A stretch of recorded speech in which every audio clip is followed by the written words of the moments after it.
Hello, hello, and welcome to another podcast episode of Overpowering Emotions, where I talk all things anxiety and big emotions and really helping support our kiddos and teens be successful and resilient. And the past few weeks, I've really been focusing on how we can support our kids' success in school. And today is no exception. But I actually have a fantastic guest where we're talking all about parental pressure and things that we do well-intentioned to support our children that could actually be hindering our children's success and their well-being over the long term. So today, I'm very excited to have Dr. Christopher Thurber. He enjoys creating and sharing original content for business leaders, independent educators, and youth development professionals.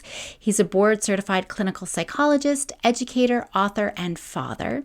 He earned his BA from Harvard and PhD in clinical psychology from UCLA. He is a dedicated teacher from a very young age, and he's got more than 30 years of experience working with camps and independent schools. He's written numerous book chapters and scholarly articles on leadership, homesickness, and youth development. Chris has also shared his opinions and expertise on national and international radio, television, print media, podcasts, webinars. He's been on the Today Show, NPR, and CNN. He is the co-founder of expertonlinetraining.com. It's a popular and respected educational resource for youth leaders. He's also designed the only empirically validated homesickness prevention program called Prep for Camp. Chris serves as one of the psychologists and instructors at Phillips Exeter Academy. So I'm very honored to have him here today talking on my podcast. Hope you enjoy. So wonderful. Thank you so much, Dr. Thurber, for joining me on Overpowering Emotions today. My pleasure. I'm happy to be here. Thanks for inviting me. It's great to have you. So maybe let's just start off by telling us a little bit about yourself. Sure. Well, I am a clinical psychologist by training, and during the academic year, I work as a clinician and an instructor at Phillips Exeter Academy, which is an independent school on the seacoast of New Hampshire, about an hour north of Boston. And throughout the year, I do a lot of work with schools and summer programs, primarily overnight camps, but also parks and rec departments, providing staff training workshops and professional development. Sounds like you're very busy. Lots of different I things. enjoy my work. Yeah. That's great. And you've got a new book that's come out. Tell us about your book. Yeah. So the book, which I co-authored with another psychologist, Hank Weisinger, is called The Unlikely Art of Parental Pressure.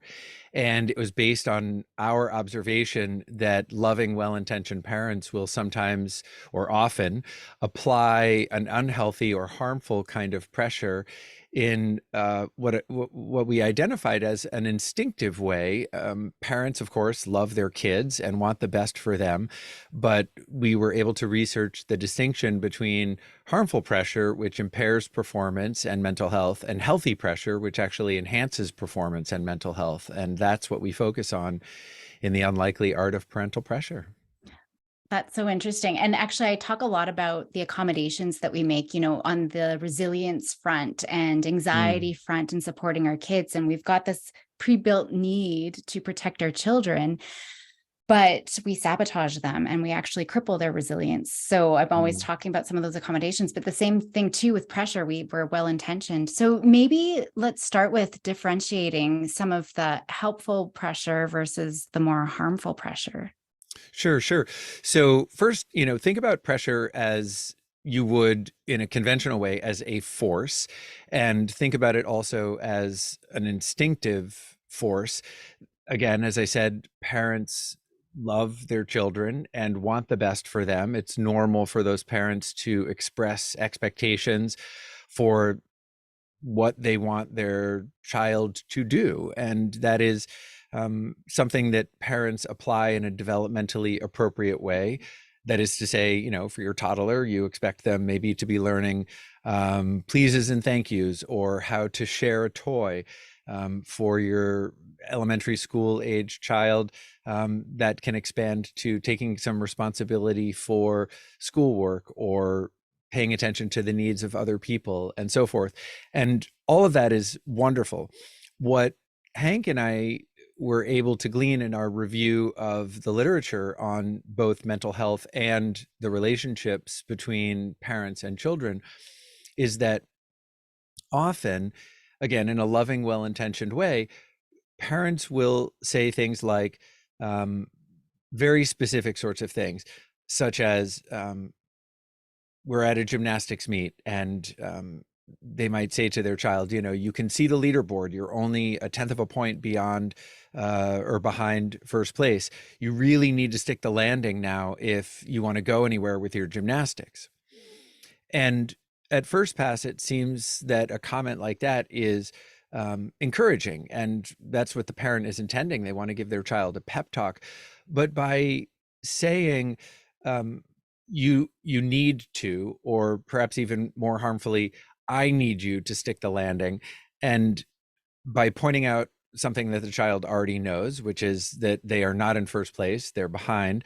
And here's the most harmful part, stating the desired outcome in a very narrow way, such as if you really want to go somewhere with your gymnastics, if you want this to mean anything, you have to win. And what we found is that, and that's just one example, but I'm just sort of drawing from some of the examples that we share in the book, when parents or coaches or teachers or other adult caregivers state the desired outcome, first of all, in a very narrow way, like the only successful outcome here is first place, or they state it in a very high stakes framework. If you don't do this, nothing great will come of it. If you want this to be consequential, you have to achieve this. Again, very do or die, high stakes kind of a way. Predictably, performance goes down and kids become more anxious and depressed. Now, we can all remember from our observations of sports or our own lives or other circumstances where in a very high stakes situation, somebody has performed magnificently. The game 7 of the 1987, NBA championships, and Larry Bird gets a pass from out of bounds and sinks a 3-pointer to win everything for the Celtics. Those iconic moments are, impossible to forget, but they are not representative of how people perform in a high pressure circumstance. In fact, if we want to stick with NBA for a minute, NBA, like a lot of professional athletic associations, analyzes player performance and dives deep into the statistics just in order to understand players and under what circumstances they're doing the best, and maybe who's going to be traded or how the team should be constructed. And it's very telling that if you look, for example, at players' shooting percentages, they are below their personal average in clutch plays. So if you look at the last 2 minutes of a basketball game, when there is 2 or 1 point difference between the winning team and the losing team, or maybe they're tied, so the score is very close and you're in the last 2 minutes of the game, even the best players underperform. They perform below their average shooting percentage. And that's typical. We as human beings tend to not necessarily choke and do horribly, but underperform relative to our own average in a high stakes do or die kind of situation. So when we impose that as parents unintentionally, we're actually working at cross purposes to our stated objective, which is to encourage our kids to have them do better.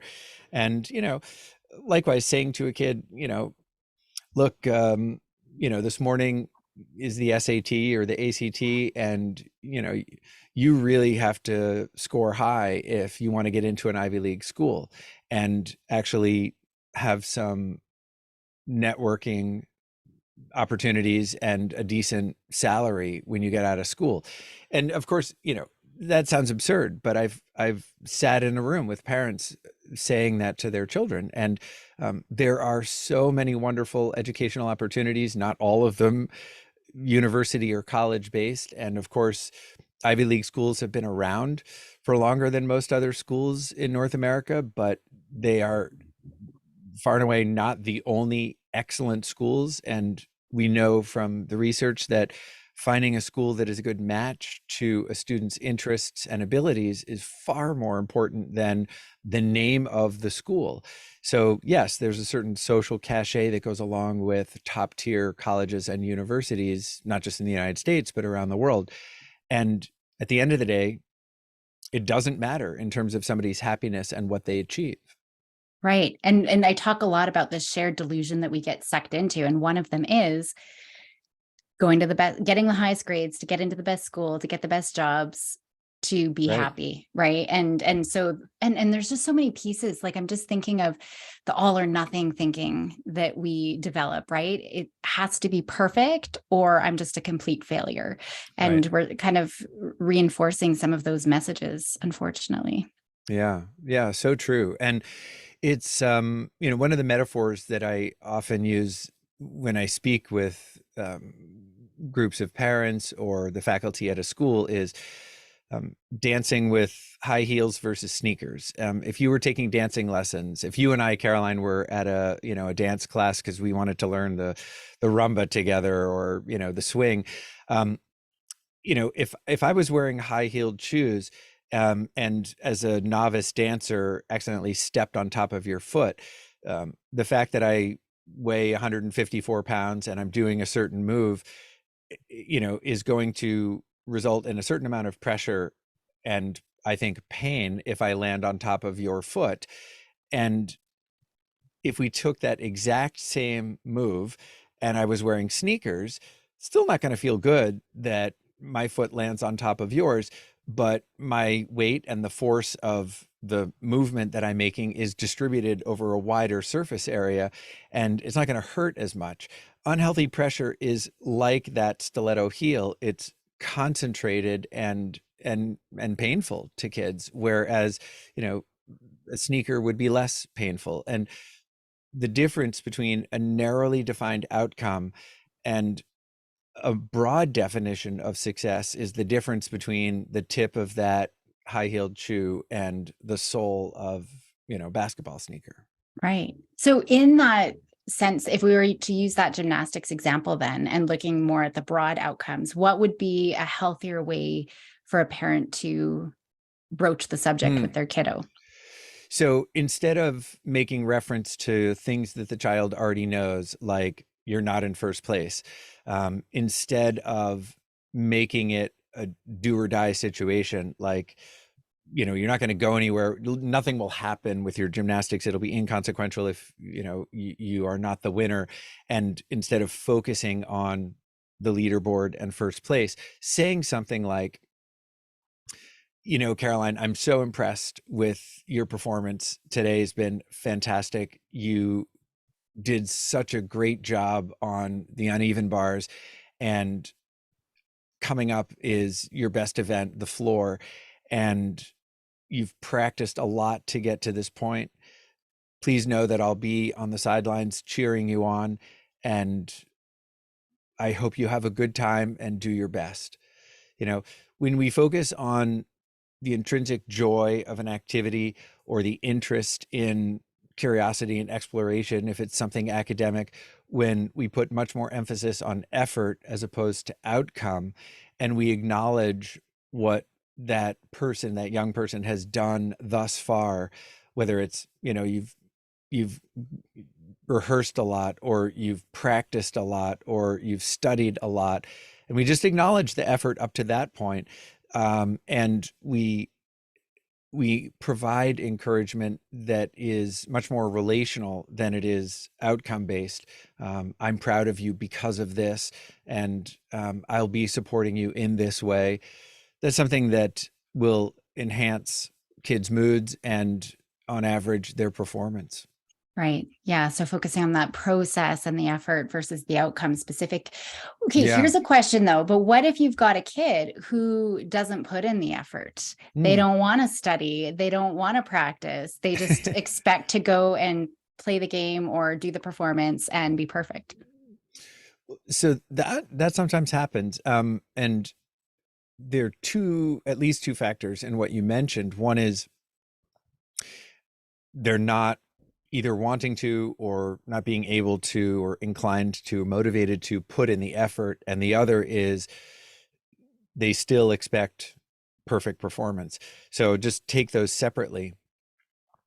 Low motivation can be caused by a lot of different things. Sometimes kids are intimidated by the skills of the other kids around them. Sometimes they are not interested in the content, whatever it is. They're not interested in piano lessons. You want them to take piano lessons, but they're interested in electric guitar, or they're interested in soccer, whatever it might be. So I think one of the things that all parents and other caregivers need to do is, yes, offer kids a wide range of different opportunities. And prior to engaging in that whatever it is, um, share with them your expectation for how long they're going to stick with it. In other words, um, if you and I are going to play just a game of catch in the backyard, I don't need to give you a lecture about, Caroline, we're going to do this for at least 10 minutes or otherwise it's not worth my time. I mean, that would be silly. But if you say, I would like to sign up for, the Parks and Rec baseball team, okay, let's talk about that, because, you have some options. There's baseball, there's also flag football, there's soccer, and there's some arts and crafts activity. Let's talk about those. And if you still choose baseball, that's great. And let's look at the calendar together. Are you aware that the season is from, the beginning of September to the end of October, whatever it might be, so that you have a sense of the time commitment and you have a sense of what's involved. And there are 2 practices a week and they're each an hour and a half, and you're not always going to get to play. But again, it varies, this conversation, from child to child based on their interests and abilities as well as their developmental level. But I think that ensuring some perseverance is partly on the parents in how they set things up. I myself, and probably every parent, has heard an initial expression of enthusiasm from their child. I want to try this. Okay, awesome. We'll sign you up. Done. And then it comes, and the child has no idea what sort of commitment is involved. And now the parent is upset because their child is wanting to quit, or they're not satisfied that they're getting to do it enough. And what's so it is incumbent on us as caregivers, teachers, coaches, parents, etc., to gauge that child's motivation, but they can't accurately gauge it in the same way we can if they've not really participated in, if they want to sign up again for something they've done before, great. But if it's the first time they're trying a musical instrument, or they want to take a, computer design class, whatever it might be, it's up to us to accurately describe what that commitment is and how long it's going to last, and take out, as I said, a calendar. Of course, low motivation, when it's the consequence of being intimidated by other kids or not being stimulated enough because it's just too easy. They already know how to do pottery from the previous class they took, and now this is just more of the same. Again, those are conversations to have with your child to ensure that they're not putting forth a great deal of effort is, is caused by X rather than Y or Z. Each of those has, a different kind of solution. Expecting to be perfect, or expecting to win, or expecting to, get to the next level in a certain period of time, is also something we need to tune into when the expectation is unrealistic, or our kids are being perfectionistic. That is a separate factor, and again, can be sort of caused by different things, but benefits a great deal from our non-judgmental adult perspective, and kind of exploring with your child, well, it does feel good to win, and it can feel really good to create something or study for a test and get a nearly perfect or perfect score, or look at the sculpture you've made and be really satisfied with how it turned out, just the way you wanted it to. Um, and of course, failure and frustration are part and parcel of learning. In fact, I would argue that we need to teach our children how to fail better than they currently do, and really get something from it that is both building of character and also building of, skill and intelligence. But whenever we spot expectations that are unrealistic in our assessment, I think we need to point that out to the child, not in a devastating kind of a way, like, oh, well, there's no way you're ever going to become president, or, but, oh, well, God, that would be amazing. What would it take for you to achieve this thing, or, become a doctor or a teacher, whatever it might be? And it's easy to, I think, make the mistake of early categorization, or just categorization generally. And I see kids do this in the school where I work. And this is a secondary school, a high school, and students have learned either to externalize blame. They're upset because they're getting a C- in their math class. And when I ask them, is that something you want to talk about more? Uh, and they say, well, no, not really. My teacher's an idiot. Oh, okay. So that's why you're getting a C- is because your teacher is an idiot. And I use humor a lot in therapy, and, um, you know, try at the right times to be, flippant, so that I can point out maybe some distorted cognitions that kids have. Or they might say, I'm just not a math person. Yeah. Well, that's impossible. We can all do some kinds of math. And when we're born, we have, an intuitive sense of numeracy or quantity. It is a false statement for anyone on the planet to say, I am not a math person. But to wholesale discount, there's an entire sort of field of thinking or way of seeing the world that I cannot do, unless you've got some sort of brain injury. It's just not true. And to pull kids back from, as you said, it's sort of all or nothing thinking is really important. Mm-hmm. And things like that, even I don't have a math brain or anxiety, they're hearing messages, they come by it honestly. It's in our blood. It's who we are. It puts them in a very hopeless, helpless place. Like, there's nothing I can do about it, Right. and so then there is no growth and development and looking for those opportunities to learn from my mistakes and everything that you've talked about. Yeah. Yeah, for sure.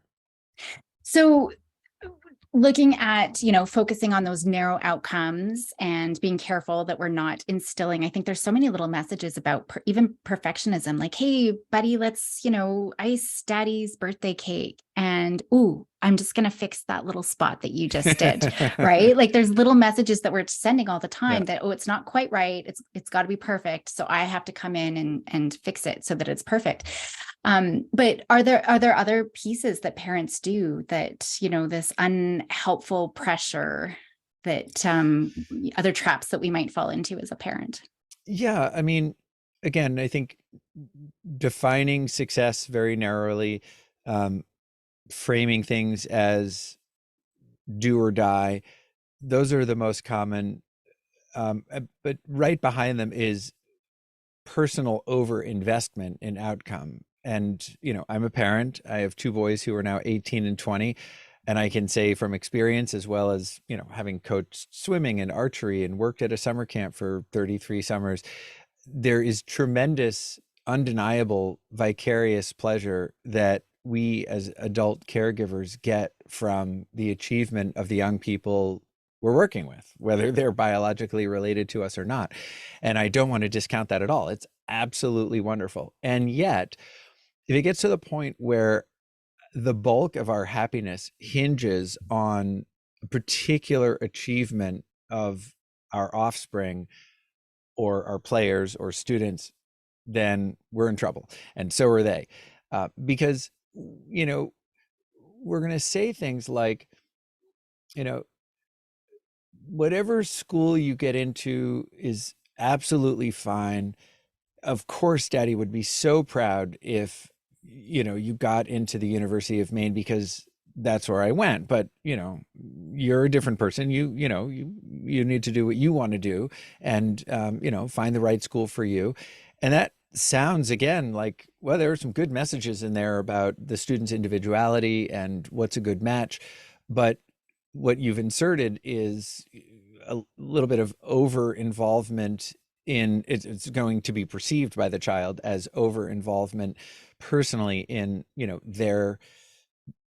their outcomes. And sure, you can, be proud or have a special kind of pride that your child is going to follow in your footsteps in some way, or, but stating it explicitly risks their feeling that actually now, even though dad said, yeah, let's find a school that matches your interests and abilities, the thing that's actually going to make him most proud of me, or I suppose at the limit, the thing on which, his love for me is contingent, is very specific. And that feels like a lot of unhealthy pressure to kids.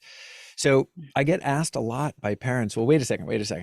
Are you saying that I should never talk about what my expectations are, or do I need to, are you saying, Dr. Thurber, I need to lower my standards? It's like, absolutely not. In fact, in the introduction to the book, Hank and I make a very big deal about explicitly saying we would never tell parents to lower their standards. We would never ask you to not state what your expectations are for your child, but we've been thinking for centuries about pressure in a kind of Goldilocks way. There's not enough, in which case your kids don't achieve. There's too much, in which case they're having panic attacks. And then there's this middle ground where you apply just the right amount of pressure. And we want to shatter that myth and say it's not about quantity, it's how you apply pressure, not how much. And so we want you to be honest with your kids. We want you to state your expectations. But we also want you to, and we don't want you to lower your standards, but we don't want you to be over involved in their particular outcomes.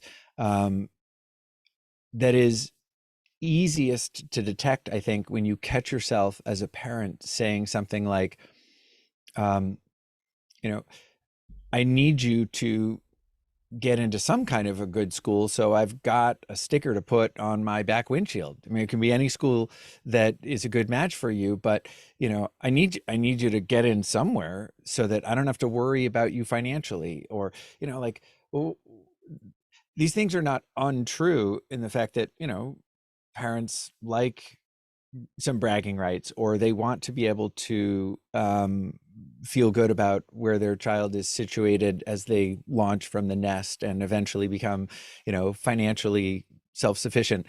All good, but it is, it is not a way to encourage your child to get to their homework tonight if you say, I need a sticker on my back windshield, or I need you to be financially independent.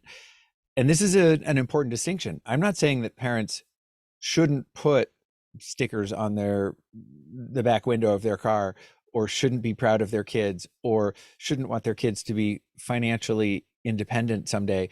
What I'm saying is stating that as a way of motivating their child to put forth effort and to achieve things is misguided. That is a kind of statement of personal overinvestment in that moment that will work at cross purposes to what you actually want. Right. Yeah. So what then would you say to be able to establish your expectations, but then be able to focus on the process and, let the outcomes be whatever they be? How do you Well, maintain that balance?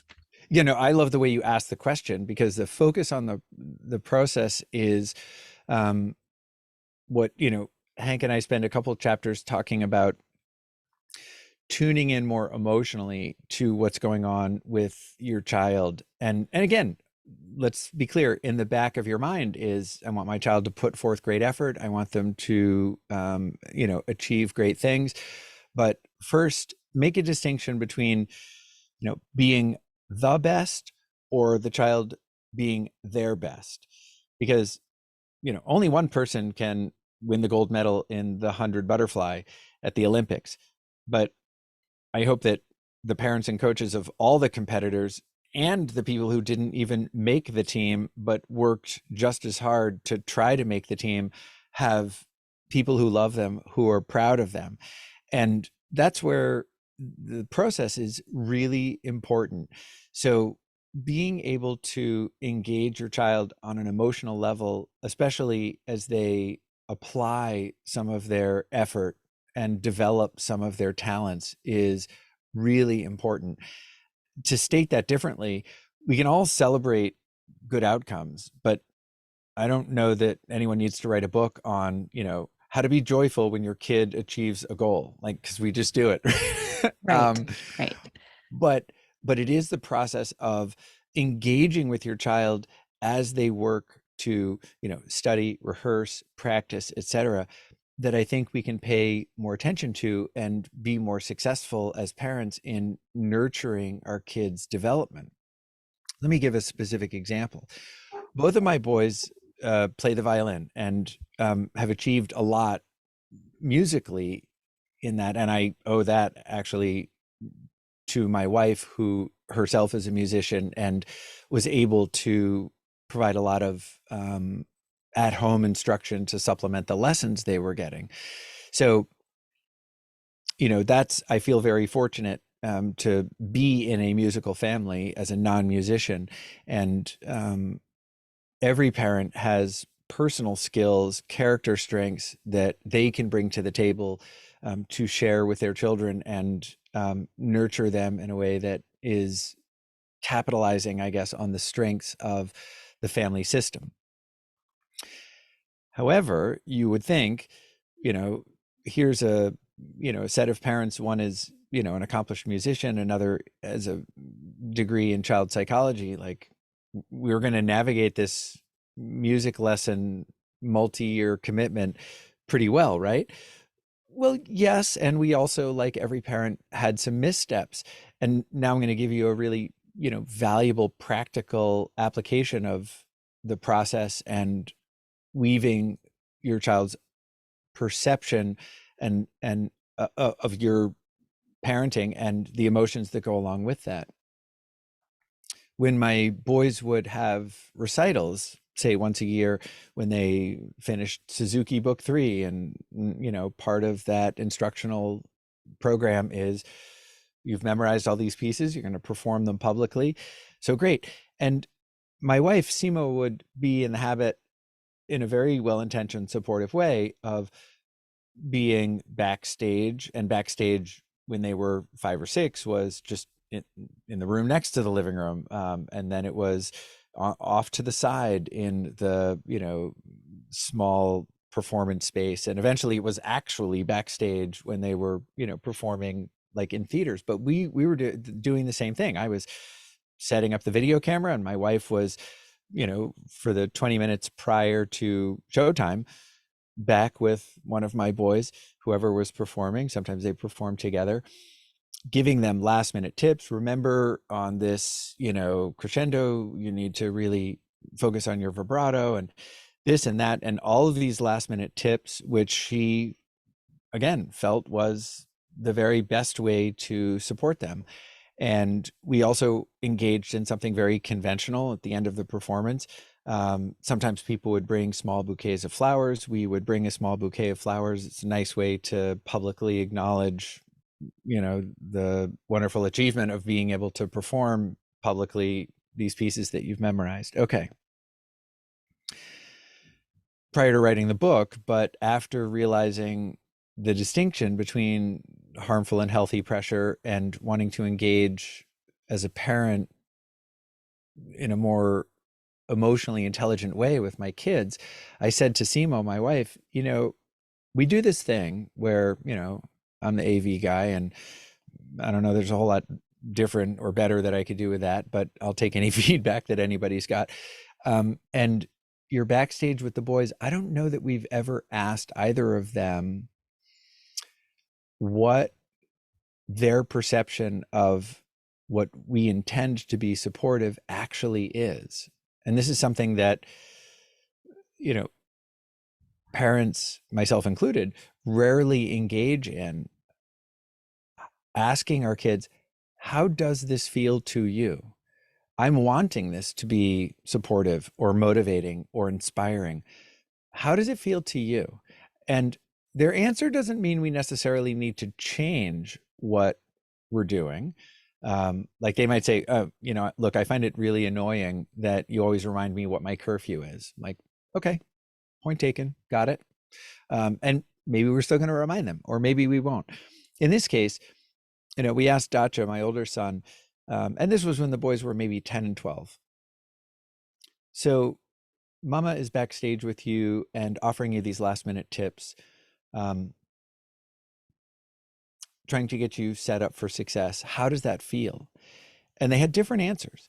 So Dacha said, actually, I don't like it at all. I like that you're back there with me. What I need to do in the 20 minutes before I get on stage is first tune up my violin, warm up my fingers, play through parts of some of these pieces. The part that isn't helpful, that makes me more anxious, and he didn't say that impairs my performance, but of course my psychologist brain is thinking, yeah, and impairs his performance if he's experiencing high anxiety. He said, I don't like it when you remind me, well, there's this piece, or, you get to this spot and you sometimes forget this measure, make sure you do this. All of those last minute reminders in the moments before I get on stage, really not helpful. And, to her credit, Seema was not at all defensive about it. She said, oh, so glad I know that. What is it that you do need? And he said, I want you to be there because it feels really good. Just not saying anything, because if I haven't learned it by then, the last minute reminder is not going to help. Bring some water, because I always have a dry mouth, and having you there in case I need help tuning up, or, I break an E string and we need to replace it at the last minute. That's where I need you. So your physical presence, but not your verbal presence. That's my wording. That's what he asked for. Sava, on the other hand, my younger son, said, you can give me 2 last minute reminders. That's helpful. And let me demonstrate to you, to boost my confidence, kind of, that I can play through them. I don't know, Dacha says he has a dry mouth. I never do. So, you don't need to bring any water, but, and this cracks me up to say this, he said, but I want you to, remind me, like, do I have my shirt tucked in? Is my fly zipped? I'm more self-conscious about, I'm not going to look right when I get out on stage. Okay. And kids are, my 2 kids, like everyone's kids, or the children they know in their classrooms and in their sports teams, like everyone's got their idiosyncrasies. But my point, Caroline, is had we not asked, we would have kept piquing their anxiety and never known it. So asking in a calm moment, we didn't ask them, prior to, in 5 minutes they're going on stage, oh, by the way, was this helpful? But I'm talking about nowhere near the performance, the game, the test, whatever it is. What kind of support do you need? When you think about the ways in which I've supported you in the past, or given you a pep talk before you go to the chess competition or whatever it is, of course I'm trying to be helpful, but I actually want to know, is it helpful, or is some of it helpful, or what do you imagine would feel helpful, right? So that was a transformative kind of experience. It feels very risky as a parent to ask your kid to evaluate your performance, but it's a risk worth taking often. And we often joke about, like, some of the things that, but as parents, we're constantly telling our kids how their behavior makes us feel, but we're rarely asking them how our behavior makes them feel. So that's another thing that really helps depressurize the situation. And I'll say one other thing too, just as a footnote, because we wanted to reward their effort, not the outcome. We still would get them a bouquet, but we would give it to them the day before, or we would give it to them backstage before they got on stage, because the words that started coming out of our mouths were, we are so proud of your getting to this point. Anyone who has gotten through, Suzuki Book 3 has put forth time and effort and been able to move through really frustrating moments, days, weeks, and you've achieved something incredible. We are excited that you're going to go out on stage and share that with people, and take some time in between pieces when people are applauding to look at their faces. Right before you bow, or when you come up from your bow, look at how much joy you're bringing to the audience. And again, we're so happy that you have persevered and put forth this effort.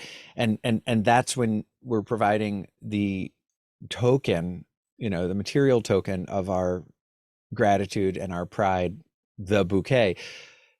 There's nothing wrong with giving kids a bouquet, and if you're an audience member, you don't have the option of giving it to them backstage, although you could, I suppose, give it to them the day before. But there's a special meaning for us as primary caregivers. If we're giving the bouquet at the end of the performance, what we're emphasizing is the performance. Whereas if we're giving it to them backstage or the day before, what we're emphasizing is all of the time and effort it took to get there. And that's another cool thing for parents to think about. Again, you could do both, I suppose, or neither. But when we offer praise, we want it to be not just meaningful in content, but well-timed.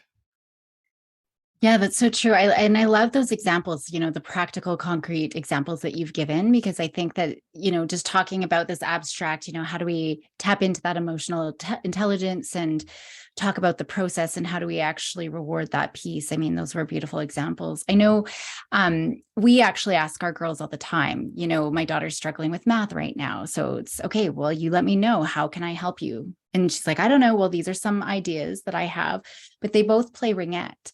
And early on, we actually created their what do you need before a game sort of plan. And they both they've got their playlist of music for the drive to the rink. And I know my oldest one, she's in grade 11, but she's this teenager, but she wants 3 hugs from dad. And in between every hug, she wants this kind of feedback. One of them, I'm not really I just found out about it the other day. I'm like, I don't know if I love that, but she's the one who wanted it, was to say, you're the best, or be the best, be the best. And I'm like, oh, but it came from her. My little one just wants fist pump. She's too cool, even though she's only 11, but she's too cool for a hug. She just wants this little pep talk from mom. She only wants kick it, say kick it. That's it. Nothing else. Yeah. And then just to be at the edge of the goalie's net, right? Like at the down rink, so she can see me, and that's it. And a little bit of, so yeah, asking them for that feedback is so important. And I often do scaling when I work with families, on a scale of 1 to 10, how naggy is mom? Right. And so we've already developed a relationship. And so they're usually, 9, 10. And they're like, okay, well, how can we bump that nagginess down a little bit? And I think it's so insightful. And obviously yelling isn't helpful. I think we all know that, but kids are really insightful into, okay, if you just ask softly, or the timing, even with when you ask me to do my chores. But I also love, when you give that bouquet of flowers, right? Celebrating that process of how we got here. And now let's recognize that, because we often forget all the hard work that we've put in, and we look at everything based on even just a test. We look at the outcome of the test. So I think those were beautiful examples. Man, I've got so many things that I think we could talk about, and so many other questions, but I know not everyone has time to, spend 5 hours talking about everything and listening to everything. Is there any last minute comments or tips just for parents or even professionals? Because I have a lot of professionals who work with families, last minute words that you want to share. Well, besides saying I would love to return as a guest anytime because it's really fun to talk with you, I will say we are always going to make mistakes as parents. And, having written two books for parents, the Summer Camp Handbook and now The Unlikely Art of Parental Pressure, I have some of my peers who tease me about, oh, well, since you do everything right, which of course they know is not true. That's why it's teasing and they're being sarcastic. But I think my next book is about learning from the mistakes we make as parents. And I would just say to anyone listening, one of the best things you can do as a parent is when you absolutely lose it and you do yell at your kid or you just yell at the world because the thing you've been making or the sink you've been trying to fix has now sprung a new leak, or life does not go always as planned and everyone has limits and adults lose their tempers, sometimes at their kids, sometimes at each other, sometimes, like I said, at the sink. But when you can, when your kids are part of this or a witness to it, I think one of the best things you can do when you feel ready, and it might be 5 minutes later, an hour later, or the next day, is debrief it. Wow, when Daddy was fixing the sink the other day, and the the other pipe burst, and I was covered with water.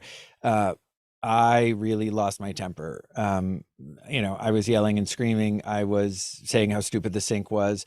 I threw the wrench across the room. Um, Talk about, narrate your like internal experience.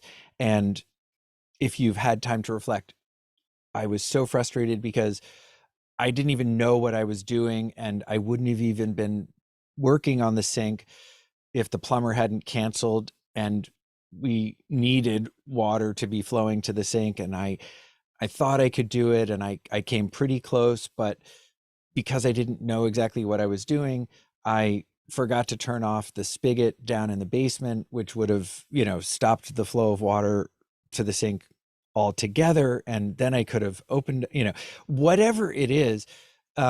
When we make our children witness to not just the human range of emotions, but also let them hear us understand how we might handle things differently in the future. Um, Reassure them that we still love them, because sometimes they're hearing us say things that we regret or behave in ways that are not our best selves. We humanize the process of both learning from mistakes and, if need be, making amends and repairing relationships that have been, that have hit a bump in the road or, been damaged a little bit. And, there's no statute of limitations on conversations. So there's, it could be a week later, it could be a month later. And sometimes those events become part of family lore.